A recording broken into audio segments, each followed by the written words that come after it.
Assalamualaikum warahmatullahi wabarakatuh. Saya Winda Yesaleh, calon guru penggerak Angkatan 8 Provinsi Gorontalo, Kabupaten Bone Bolang.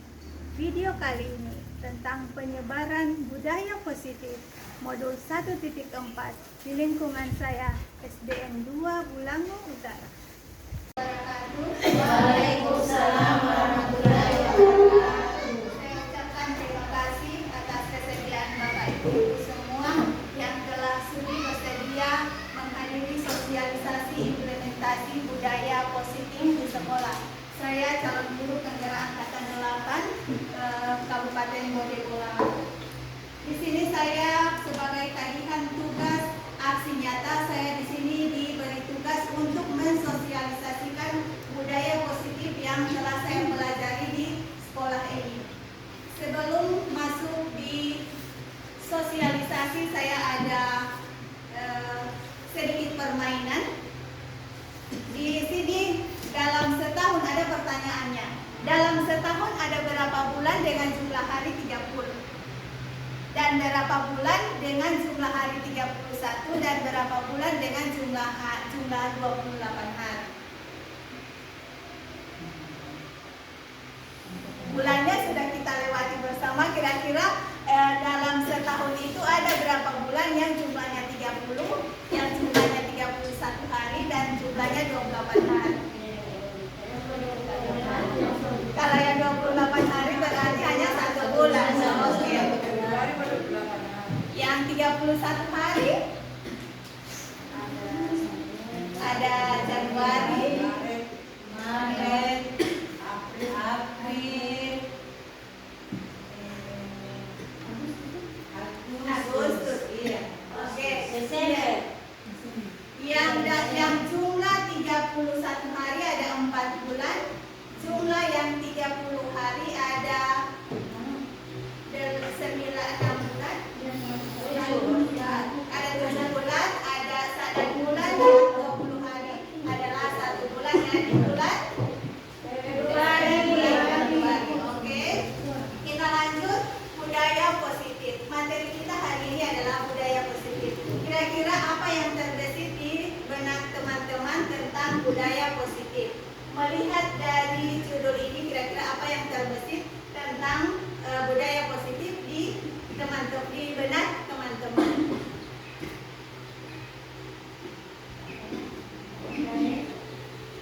Ada yang bisa?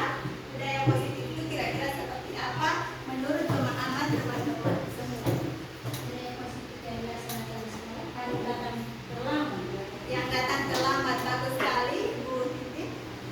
Yang dilaksanakan di sekolah Ya bagus, iya, yang dilaksanakan di sekolah.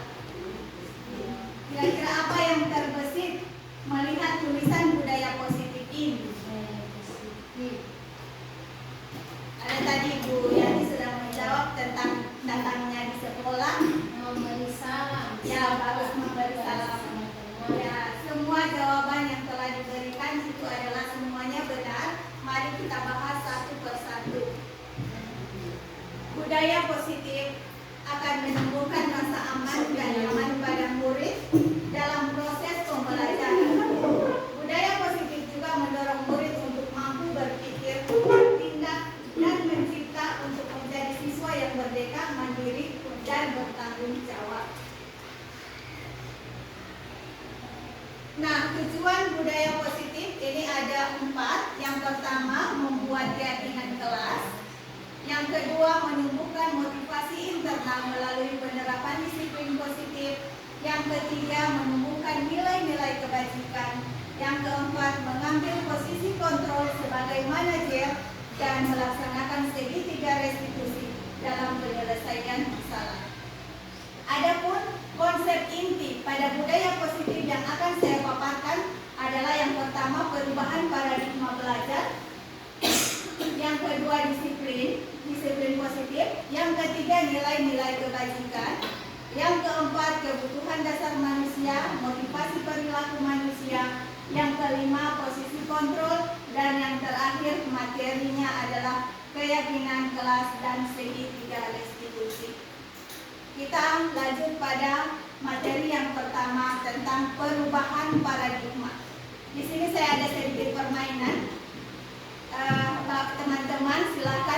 tangannya dikepal. Tangan ini diibaratkan A dan B. Anda dan teman Anda ini diibaratkan ini Anda dan ini teman Anda. Di genggaman sebelah ada sebuah kertas yang bertuliskan sesuatu yang berharga, entah itu di tangan A dan tangan B. Letakkan salah satu tangan Anda dan genggam benda sesuatu tersebut yang berharga tadi. Dengan segala daya, buatlah sebuah kepalan teman yang sebelahnya. Ini yang akan berusaha akan membuka. Membukanya entah itu dengan cara membujuk, mengancam, menghardik, merayu, menyuap, apa saja agar dapat membuka kepalan tangan Anda. Misalnya, ini yang barang berharga. Ini teman yang ingin membuka. Dia berusaha membuka entah itu dengan merayu, memaksa, segala upaya yang dilakukan. Kira-kira apa yang Anda lakukan jika teman Anda ini ingin berusaha membukanya? Yang di dalam genggaman yang sebelah A ini adalah barang berharga. Menurut Anda siapa yang mau berpendapat membuka atau menutup?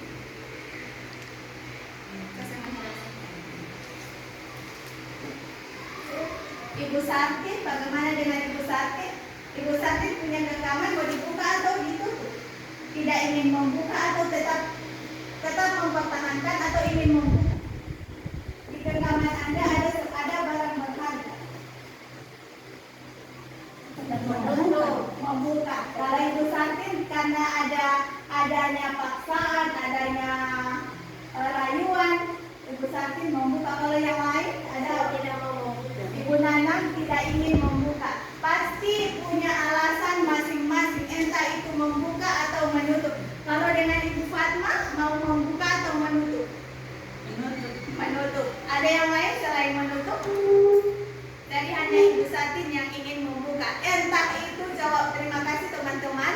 Entah itu Anda ingin membuka atau entah ingin mempertahankan, itu adalah ibaratnya sebagai kontrol diri.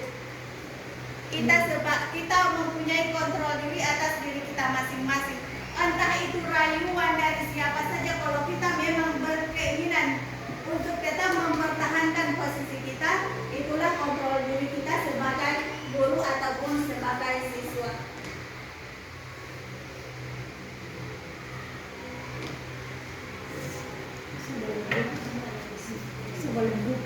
Boleh buka. Oke, dalam rangka menciptakan, ini makna disiplin, dalam rangka menciptakan lingkungan positif, salah satu strategi yang perlu kita tinjau kembali adalah penerapan disiplin di sekolah kita. Nah, kita lihat dulu apa makna dari disiplin.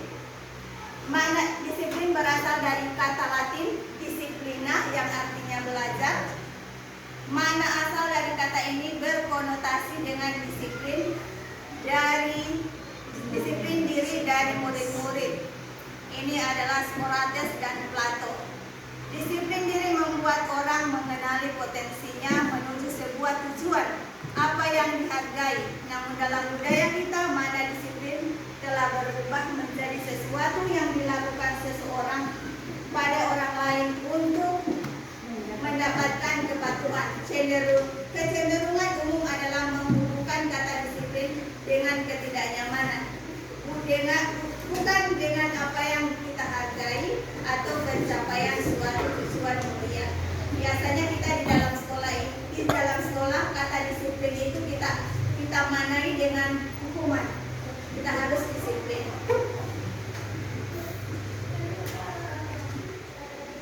Ini adalah disiplin positif, teori kontrol. Ini adalah teori yang dikemukakan oleh William Glasser. Makna disiplin belajar kontrol diri dengan menggali potensi kita agar tercapai tujuan mulia yang sesuatu menjadi seseorang yang kita inginkan berdasarkan nilai-nilai yang kita hargai. Teori motivasi ada 5 posisi kontrol, nanti sebentar akan kita bahas bersama. Nilai-nilai yang disepakati bersama lepas dari suku, bangsa, agama, bahasa maupun latar belakangnya. Ini ada terbagi pada profil pelajar Pancasila. Nah, yang termasuk pada profil pelajar Pancasila adalah beriman dan bertakwa pada Tuhan Yang Maha Esa dan berakhlak mulia, berkebinekaan global, gotong royong, mandiri, dan bernalar kritis. Sedangkan dari Ibu Primary Years Program itu membukakan nilai-nilai kebajikan adalah beriman dan bertakwa kepada Tuhan Yang Maha Esa dan berakhlak mulia, berkebinekaan global, hampir sama.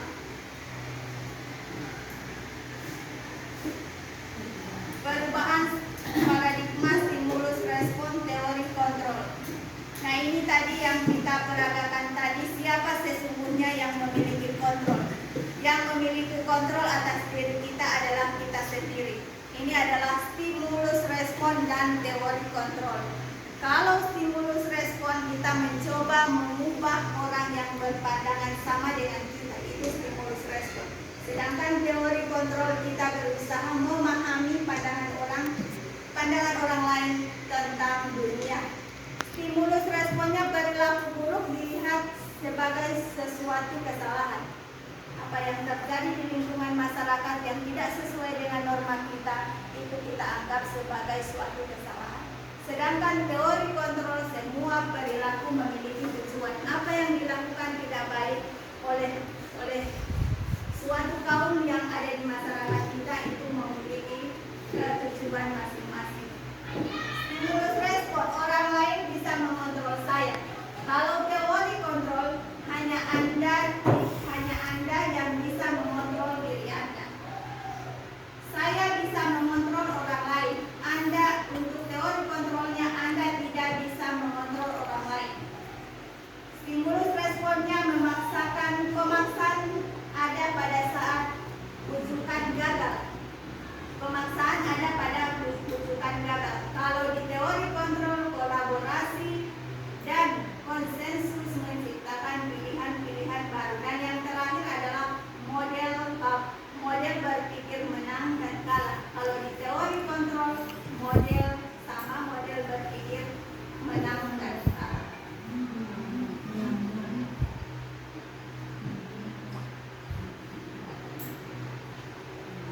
Perubahan paradigma teori kontrol, ini adalah ilusi kontrol. Guru mengontrol murid. Ilusinya itu guru bisa mengontrol murid. Padahal nyatanya hanya murid yang ingin dikontrol itu yang bisa kita kontrol. Ilusi bahwa kritik dan membuat orang merasa bersalah dapat menguatkan karakter. Biasanya di anak-anak kita, anak-anak yang yang bersikap yang kurang sesuai dengan keinginan kita, biasanya kita kritik. Nah, kita memiliki pemikiran bahwa dengan mengkritik anak itu akan menguatkan karakter. Padahal itu hanya ilusi dari kontrol. Yang berikut adalah ilusi bahwa semua penguatan positif efektif. Nyatanya semua penguatan itu tidak efektif untuk sesuatu kegiatan dari anak-anak didik kita. Berikut ilusi bahwa orang dewasa memiliki hak untuk memaksa.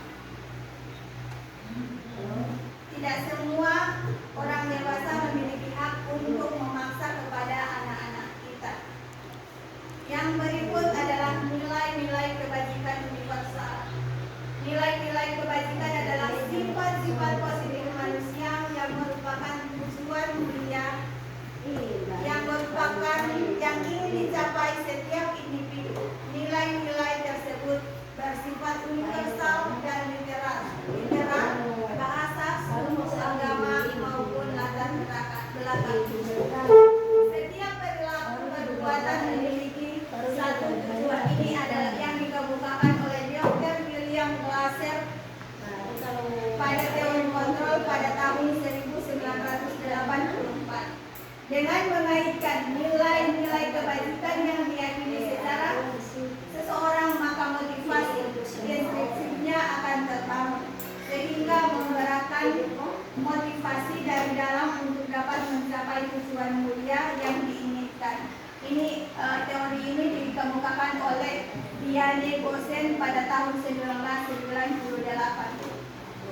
Yang berikut nilai-nilai kebajikan universal yang berikut adalah nilai yang ingin dicapai oleh setiap anak yang Indonesia kita kenal dengan profil pelajar Pancasila. Inilah yang sedang digaung-gaungkan sekarang yang akan kita laksanakan ke depan. Profil pelajar Pancasila mulai dari beriman, bertakwa kepada Tuhan Yang Maha Esa. Inilah elemen-elemen yang terdapat pada profil pelajar yang Pancasila. Yang pertama, beriman kepada Tuhan Yang Maha Esa dan berakhlak mulia. Yang kedua, mandiri. Tiga, bernalar kritis. Keempat, berbinikaan global. Dan terakhir, kelima, bergotong royong. Terakhir, kreatif. Ini ada pertanyaan. Saya minta pendapat dari teman-teman. Yang pertama, hukuman dapat mendisiplinkan anak. Apakah teman-teman setuju dengan kalimat ini? Hukuman dapat mendisiplinkan anak.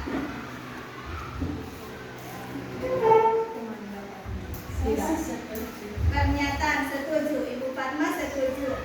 Yang lain? Disiplin dan hukuman dapat mendisiplinkan anak. Yang kedua, pemberian hukuman dengan hal positif seperti membaca atau membersihkan halaman sekolah dapat meningkatkan disiplin anak. Setuju tidak? Setuju. Tidak setuju. Ibu Nanang tidak setuju dan sebagian yang lain setuju. Yang ketiga, memberi penghargaan dapat meningkatkan motivasi belajar anak. Setuju tidak? Setuju? Oke, dikunci ya. Nanti kita lihat sebentar bagaimana perjalanan hukuman dapat mendisiplinkan anak, pemberian hukuman dengan hal positif seperti yang ini. Nomor 2 dan yang ketiga, memberi penghargaan dapat meningkatkan motivasi. Nanti sebentar kita lihat. Ini adalah teori motivasi perilaku manusia. Manusia berperilaku itu atas motivasinya. Yang pertama, motivasi eksternal.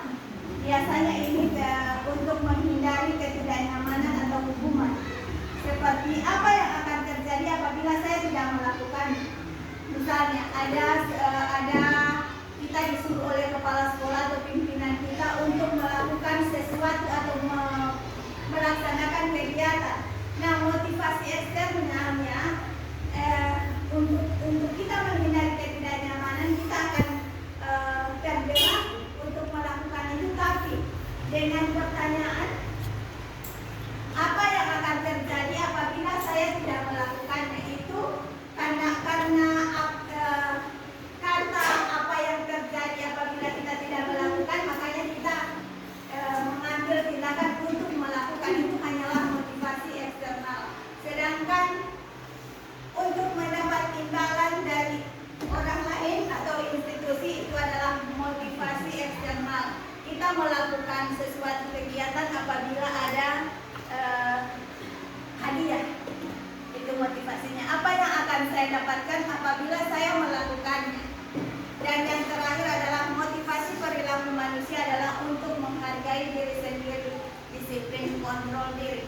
Insya Allah kita berusaha untuk ada pada posisi yang ketiga, motivasi internal. Apapun kegiatan yang kita lakukan itu berasal dari motivasi internal dari diri kita sendiri, untuk menghargai disiplin, untuk mengontrol diri kita sendiri.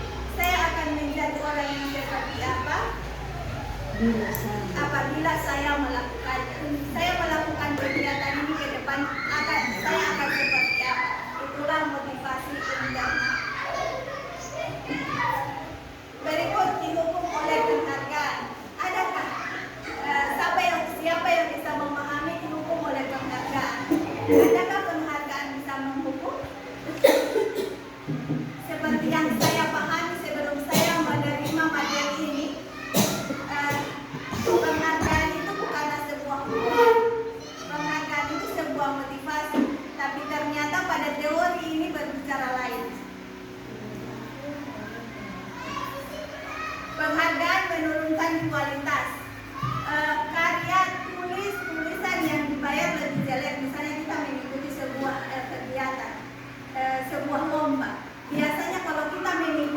ketua lomba ada yang disuruh penuhi.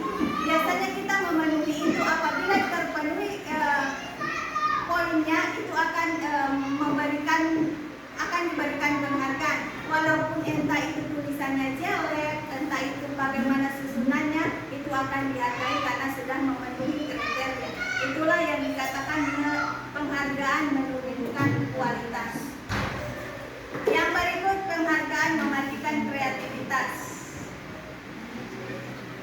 Contohnya guru jika bekerja karena gaji akan tidak kreatif. Yang berikut adalah penghargaan mengurangi motivasi intrinsik. Biasanya kalau kita ingin melakukan sesuatu, kita mencari tahu dulu apa hadiahnya, apa keuntungan kita ke depan.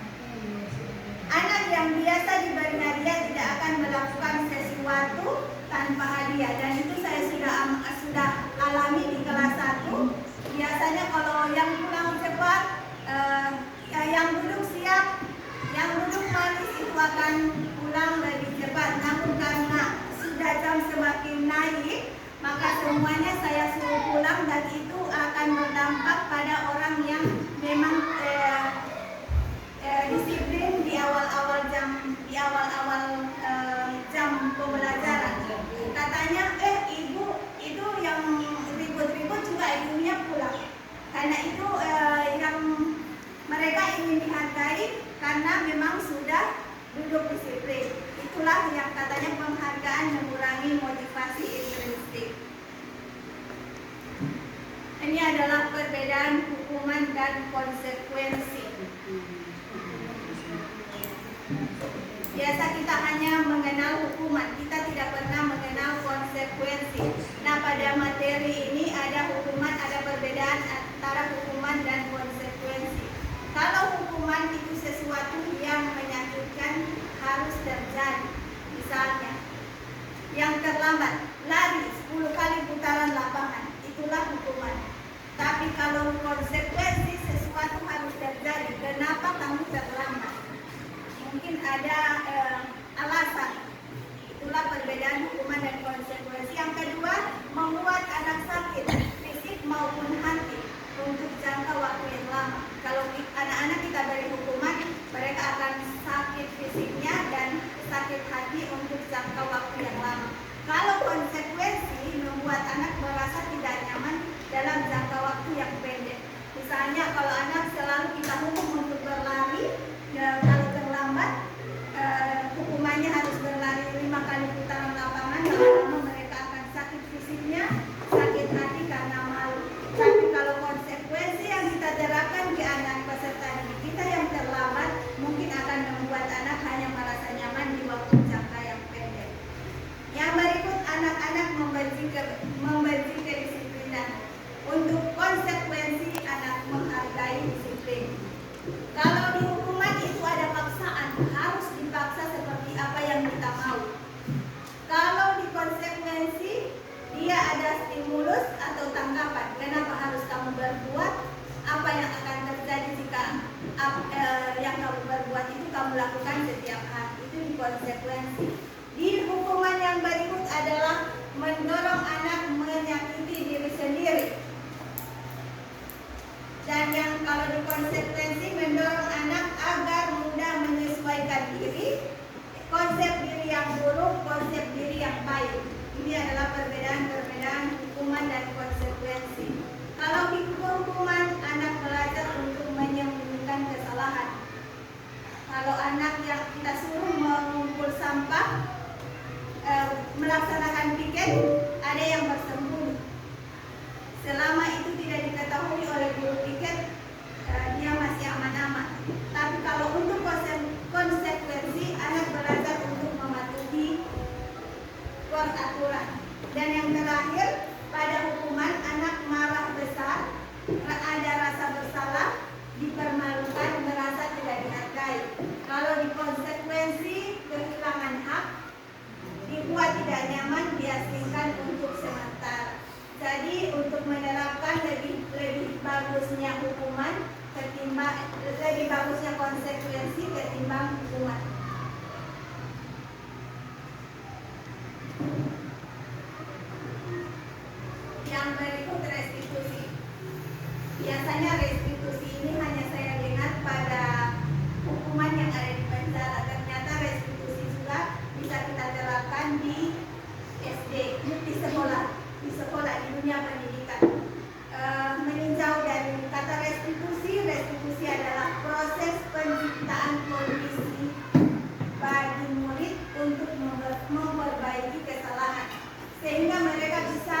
kembali pada kelompok mereka dengan karakter mereka yang lebih kuat.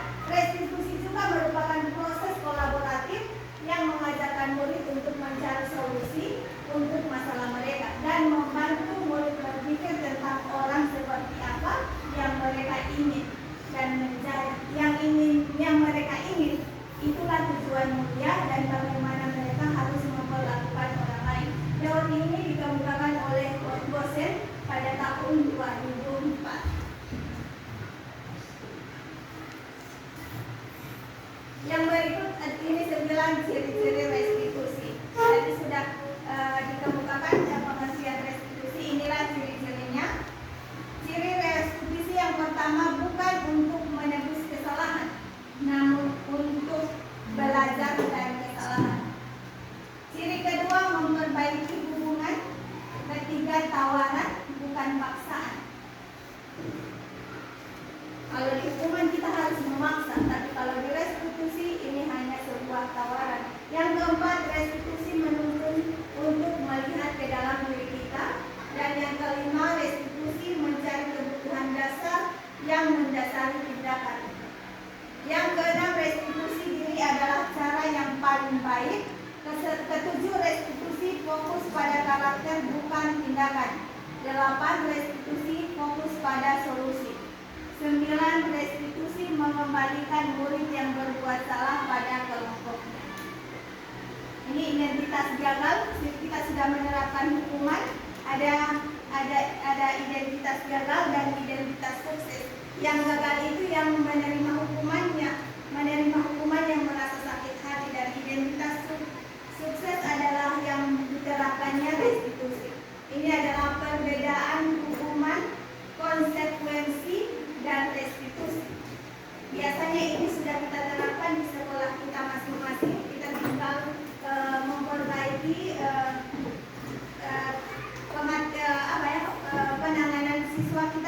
penanganan kita terhadap siswa.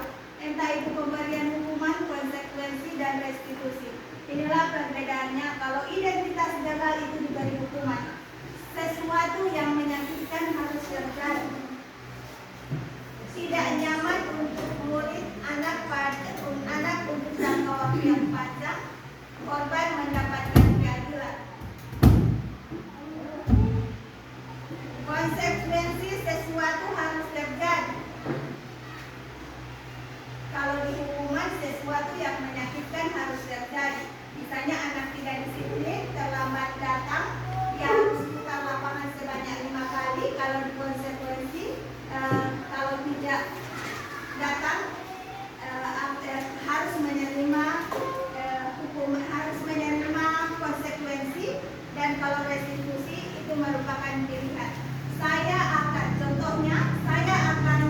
karena saya terlambat datang, saya harus lambat juga pulangnya. Itu restitusi pilihan. Kalau di hukuman tidak nyaman untuk murid, anak untuk jangka waktu yang panjang, konsekuensi tadi seperti itu sudah. Kalau di identitas gagal yang terakhir, murid akan membenci peraturan. Tapi kalau di konsekuensi, murid atau anak menghormati peraturan. Karena sudah ada kesepakatan, jadi konsekuensinya harus diterima. Dan yang restitusi, murid atau anak menghormati dirinya dan orang lain. Itu adalah perbedaan identitas gagal dan identitas sukses. Ini merdeka menurut Ki Hajar Dewantara. Merdeka itu artinya tidak hanya terlepas dari perintah, akan tetapi juga cakap buat memerintah diri sendiri. Berarti tanpa paksaan dari orang lain, itu tergerak dari diri anak sendiri. Ini adalah pemikiran Ki Hajar Dewantara tentang konsepsi keteladanan sikap merdeka. Ini adalah cetakan kelima 2013 pada halaman 469.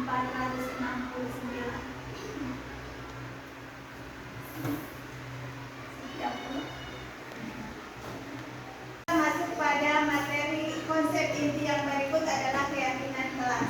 Istilahnya di sini keyakinan kelas. Kenapa tidak peraturan saja? Biasanya kita dulu mengenal peraturan kelas, tapi saat ini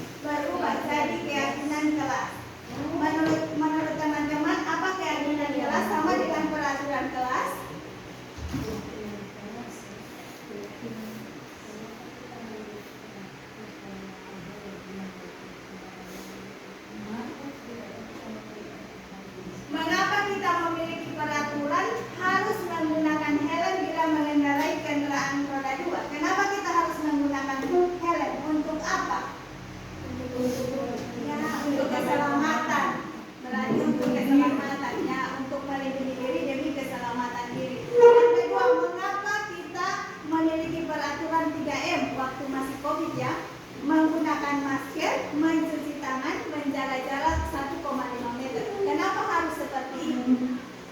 Sama betul-betul. Untuk itu demi Kesehatan. untuk demi kesehatan. Tadi untuk keselamatan diri, yang kedua untuk kesehatan. Dan yang terakhir, mengapa kita memiliki peraturan harus datang tepat waktu pada saat mengikuti pelatihan untuk melatih kedisiplinan, untuk melatih kedisiplinan, untuk mendukung motivasi intrinsik, kembali ke nilai-nilai keyakinan lebih menggerakkan seorang dibandingkan mengikuti serangkaian peraturan. Jadi mulai saat ini kita akan belajar mengenal keyakinan kelas daripada peraturan. Ini budaya positif, di lingkungan positif ada keyakinan kelas dan peraturan kelas. Konsep inti materi berikut adalah kebutuhan dasar manusia. Saya memberikan studi kasus kepada siswa saya. Ada si Adi, saat jam makan siang, si Adi merampas makanan temannya. Kira-kira dari kebutuhan dasar manusia ini, apa kebutuhan dasar yang ingin dipenuhi oleh Adi? Dia merampas makanan. Berarti ada kebutuhan dasar manusia yang ingin dipenuhi oleh Adi. Kebutuhan dasar yang ingin dipenuhi Adi adalah kebutuhan kebebasan, kesenangan, penguasaan. Oke, jadi kebutuhan yang ingin dipenuhi oleh Adi, terima kasih teman-teman sudah menjawabnya. Ada kemungkinan dua kebutuhan yang ingin dipenuhi oleh Adi. Yang pertama adalah penguasaan. Dia ingin ditakuti oleh temannya, makanya dia merampas. Dan yang kedua ada kebutuhan bertahan hidup. Entah dia tidak makan dari rumah, makanya dia merampas makanan dari temannya. Itu adalah kebutuhan bertahan hidup. Kalau kebutuhan kasih sayang dan rasa diterima adalah anak-anak ingin kita sayangi, itu mencari kasih sayang dan bisa diterima. Yang berikut adalah sebelum kita lanjut, saya memperlihatkan film pendek. Nanti sebentar setelah menonton video, teman-teman bisa mengemukakan apa pelajaran yang bisa diambil dari video yang akan saya tampilkan.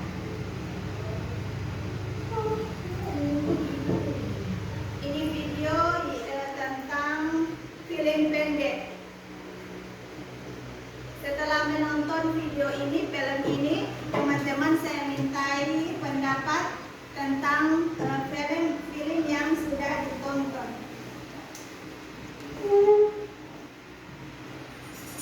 Kalian tahu kan peraturannya itu?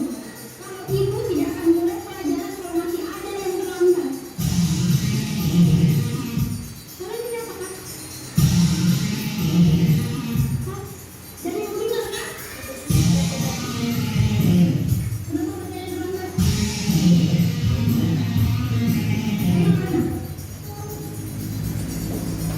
Kalian di mana? Ibu sudah bilang, si ibu tidak akan mulai pelajaran kalau ada yang mau. Kayak, sini kok. Apa lagi yang mulai ya? Hah? Ketiduran kayak lagi? Macet kok.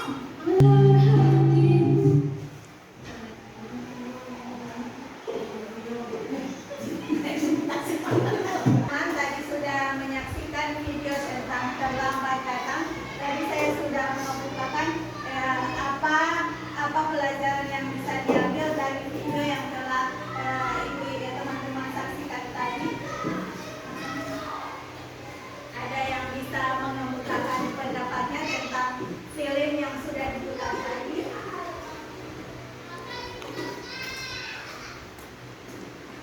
Sudah menonton tentang film pendek tadi, apa pelajaran yang bisa kita ambil dari tampilan film tadi? Ada yang bisa?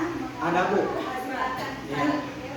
Yang pertama, bahwa kalau melihat film ini bagi seorang guru, apabila ada siswa yang terlambat, jangan dulu langsung kita melaksanakan satu hukuman, tetapi kita tanya dulu kenapa dia terlambat.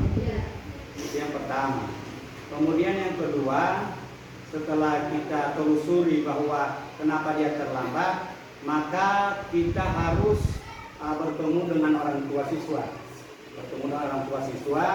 Kemudian kita cari solusi yang terbaik. Kira-kira kalau misalnya terlambat mungkin karena terlambat bangun atau bagaimana dia ke sekolah, maka kita ambil solusi dengan baik dengan antara guru dengan orang tua. Kemudian yang berikutnya, siswa juga ini kita beri peringatan bahwa jangan sampai lagi kita terlambat. Kenapa dia terlambat seperti ini, maka solusinya bagaimana, kita ambil jalan terbaiknya, kita ambil solusi. Nanti kalau misalnya sudah tidak ada solusi, maka hukuman yang akan kita kenakan. Tetapi hukuman pun masih harus aturannya, ada hukuman ringan, sedang, kemudian berat. Kalau kita lihat dalam film tadi. Terima kasih. Ya, terima kasih kembali Pak. Ada yang lain, tanggapan lain selain dari Pak Kepala Sekolah tadi atau sudah sama? Oke, sama. Oke, terima kasih atas pandangannya terhadap film tadi. Benar apa yang sudah dikemukakan tadi. Disinilah kita dituntut untuk posisi kita seperti apa. Nah, kita akan kaji lebih jauh kira-kira posisi kita sebagai guru itu pada posisi apa saja. Apa jangan sampai kita sama dengan posisi guru yang ada di film tadi. Ini adalah posisi 5 posisi kontrol. Yang pertama, posisi sebagai penghukum. Sebagai seorang penghukum bisa menggunakan hukuman fisik maupun verbal. Orang-orang yang menjalankan posisi penghukum senantiasa mengatakan bahwa sekolah memerlukan sistem atau alat yang dapat lebih menekan murid-murid lebih dalam lagi. Guru yang menerapkan posisi penghukum akan berkata seperti ini: patuhi aturan yang saya berikan, atau awas. Yang berikut kata-kata sebagai guru penghukum adalah, yang kedua adalah, kamu selalu saja salah, selalu salah, selalu salah,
kita ambil jika melakukan kegiatan itu atau kesalahan itu atau apa saja. Yang ketiga, seorang pemantau sangat mengandalkan perhitungan, catatan, data yang dapat digunakan sebagai bukti atas perilaku seseorang. Posisi ini akan menggunakan stiker, slip catatan, daftar cek. Posisi pemantau sendiri berasal dari teori stimulus respon yang menunjukkan tanggung jawab guru dan mengontrol murid. Biasanya posisi pemantau ini sudah kita terapkan di sekolah kita. Kita sering memantau siswa-siswi yang kita berikan tugas, itu merupakan termasuk pada posisi pemantau. Posisi yang terakhir adalah posisi manajer. Posisi manajer adalah posisi di mana guru berbuat sesuatu bersama dengan murid, mempersilahkan murid mempertanggungjawabkan perilakunya, mendukung murid agar dapat menemukan solusi atas permasalahannya sendiri. Seorang manajer telah memiliki keterampilan di posisi teman maupun pemantau. Dengan demikian bisa jadi di waktu-waktu tertentu kembali pada kedua posisi tersebut tidak dilakukan. Seorang manajer, kata-kata yang keluar dari seorang manajer seperti apakah kamu meyakininya? Jika kamu meyakininya, apa kamu bersedia memperbaikinya? Ini adalah kata-kata yang keluar dari posisi manajer. Apa rencana kamu untuk memperbaiki hal ini? Tugas seorang guru sebagai manajer bukan untuk mengatur perilaku seseorang. Kita hanya membimbing murid agar dapat mengatur dirinya. Seorang manajer bukannya memisahkan murid dan kelompoknya, tapi mengembalikan murid tersebut ke kelompoknya dengan lebih baik dan kuat. Oke, itulah 5 posisi kontrol. Menurut teman-teman, kita harusnya berada di posisi kontrol yang bagian mana?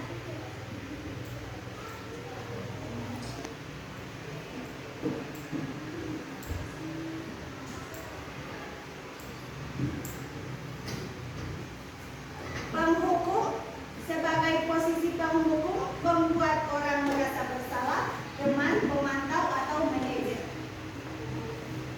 Harusnya posisi kita sudah berada di posisi manajer. Kita sudah melewati dari penghukum, pembuat merasa bersalah, teman, pemantau, dan manajer. Ini sudah merangkul 4 posisi kontrol ini. Jadi harusnya kita berada di posisi manajer.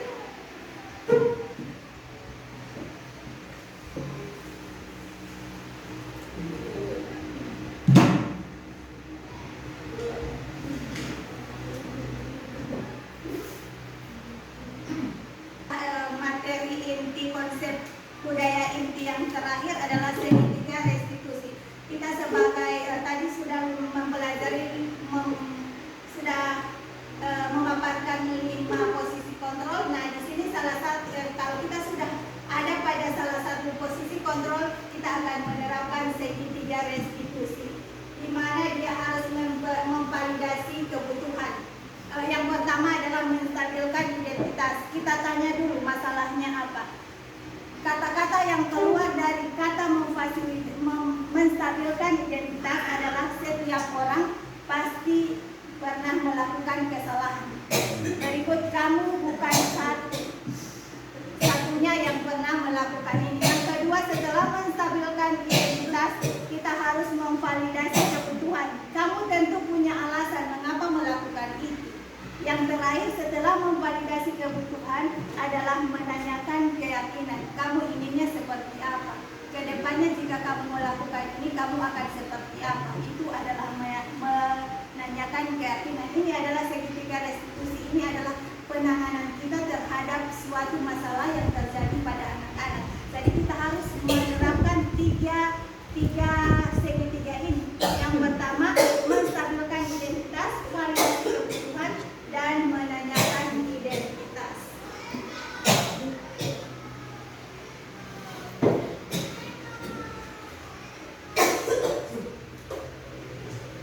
Pemaparan budaya positif dari saya. Terima kasih atas kesediaan dari teman-teman semua. Terima kasih atas waktunya untuk datang di sini untuk